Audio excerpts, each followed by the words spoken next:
L'Iran, de son côté, dément avoir violé l'accord d'arrêt des combats tel qu'il est présenté par Donald Trump. Siavash Ghazi, vous êtes à Téhéran. L'Iran qui dit à l'instant officiellement avoir forcé, je cite, à cesser unilatéralement la guerre.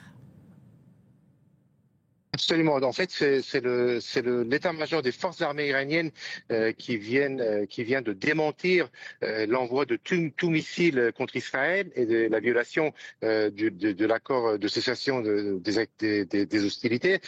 Donc un démenti donc de la part des forces armées iraniennes. Mais dans le même temps, dans un communiqué, le Conseil suprême de la sécurité nationale, donc qui est la plus haute instance politique du pays, réunissant les hauts responsables politiques mais aussi militaires, donc a publié un communiqué en disant que en cas de nouvelles agressions de la part des ennemis, et les forces armées iraniennes répondront avec détermination et force donc contre toute agression, donc mise en garde contre d'éventuelles nouvelles frappes israéliennes, comme cela a été dit par le ministre israélien de la Défense il y a un peu moins d'une heure.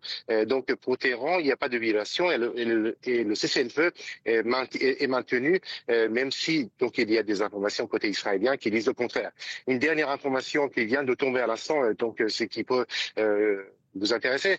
La justice iranienne, un responsable de la justice, vient d'annoncer que tous les prisonniers de la prison d'Evin, qui a été frappée, l'entrée de la prison a été frappée par l'armée israélienne hier, ont été transférés dans d'autres prisons de la province de Téhéran. On ne sait pas lesquelles. Donc très certainement, Cécile Polaire et Jacques Paris ont été également transférés dans une autre prison.